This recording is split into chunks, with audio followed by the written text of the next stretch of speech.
Have you ever wondered what gaming headset you could get for in excess of £200? Well, today we're going to find out. It's my review of ASUS Centurion, a Republic of Gamers true 7.1 surround sound gaming headset.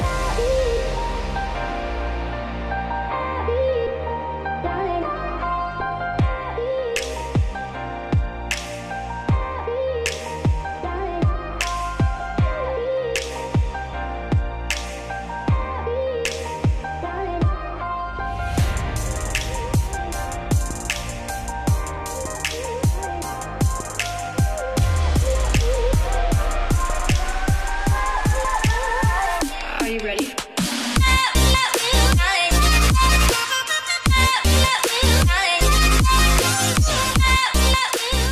Years ago, surround sound was just for the rich and wealthy who could afford loads of speakers in their living room setup.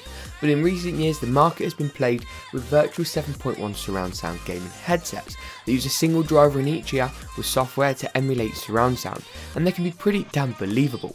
This ASUS headset though uses multiple drivers in each ear to give a more realistic surround sound experience. After all, that 7 in the 7.1 or 5 in the 5.1 surround sound name implies there should be 5 or 7 separate speakers respectively from all directions.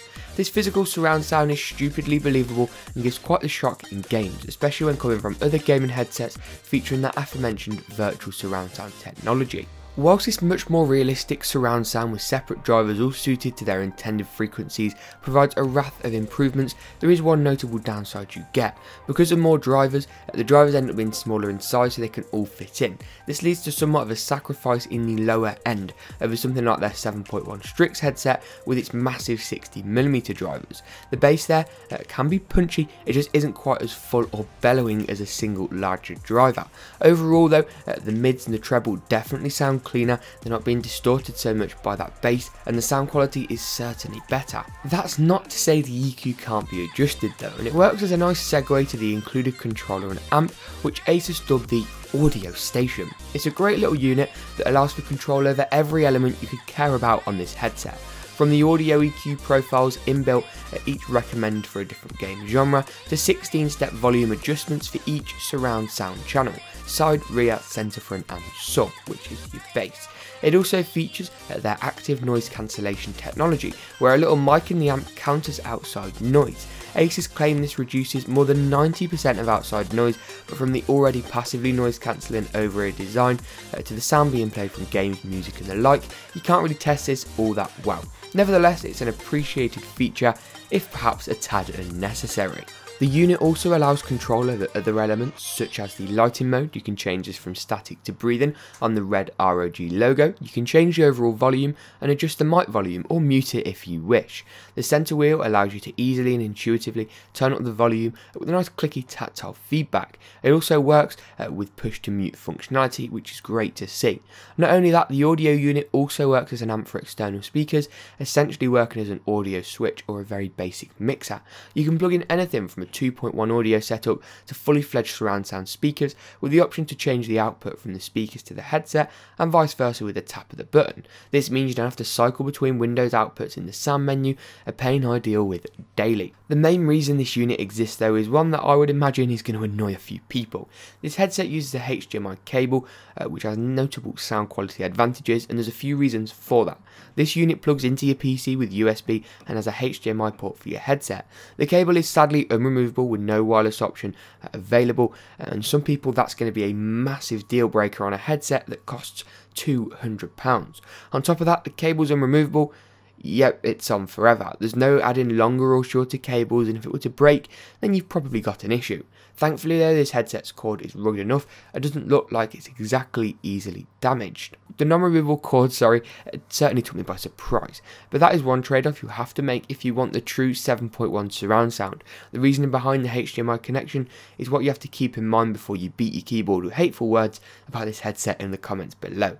Because of the separate audio channels, a 3.5mm cable just won't cut it, and whilst it limits these in terms of versatility, it makes them a much better pair of headphones for the sole use of gaming. Whilst the physical amp is a great way to adjust levels, ASUS also bundle their fantastic software suite, which is familiar from their lower end wireless 7.1 options. What's better is the physical unit and software talk to each other. If you change the volume of a channel on the software, it is adjusted accordingly on the amp and vice versa. Whilst this is only a little thing, it's nice to see a company doing it properly and not taking shortcuts. It just makes things much more streamlined. Before we continue on though, let's see what exactly you get for that £200 plus price tag. Once in the box, which has to be the best headset box I've opened, you'll find a custom ASUS Republic of Gamers headphone stand which can easily accommodate the physical audio interface at the bottom. You also get a spare pair of ear cushions in a fabric mesh if you prefer those to the pre-installed protein leather set. You then of course also get the audio station, a USB cable to connect that up to your PC, and a HDMI to 7.1 speaker adapter for plugging in external speakers to the amp. The aesthetics of this headset are apparent before you even open the box. The dark gold accents and main graphite colour scream premium, even if they aren't the easiest colours to colour match to the rest of your setup. Red is still a prominent colour though in this product, and ASUS couldn't quite let go of their product staple here. From the light up controls on the amp unit to the logo on the headset, the red works surprisingly well with that gold colour. The size of this headset is also clearly apparent from the moment you open the box. Back when ASUS launched the 7.1 Strix wireless headset, one of their cheaper gaming headsets, my review in the cards now, the size certainly took a lot of people back, and whilst physically these don't look that much bigger, they are a piece heavier. Whilst some felt the aforementioned Strix headset was too big, I liked it, and its plasticky construction kept it really light. Combined with the fantastic headband design, it worked great for prolonged gaming sessions. This headset seemed to be a little tighter and noticeably heavier on the head. It almost feels a little firm when you're wearing it. That extra weight, I imagine, comes from the extensive number of drivers in this unit, 5 in each ear to be precise. Now don't get me wrong, this is still a very comfortable headset, but not as good in my opinion as that Strix option. This headset does of course boast a microphone which you are hearing now. It's adequate for in-game communications, yes, and better than others I've seen, but isn't exactly groundbreaking. Overall, there's a lot of praise to be had here. The True 7.1 is nothing but superb and definitely a tangible improvement over its virtual surround sound competitors. There's been many an occasion in Battlefield 1 where I've been absolutely fricked to death because I thought someone was breaking into my window. But no, the 7.1 surround sound was that good. I can see why this physical surround sound approach is so much more expensive, from the external audio amp to extra drivers that have to be squeezed in.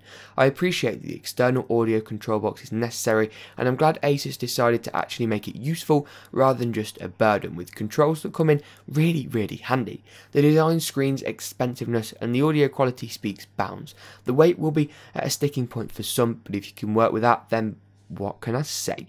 If you enjoyed this video, make sure to smash that like button, and as always to subscribe. Follow my Twitter at GeekaWhat, and as always we'll see you in the next GeekaWhat video.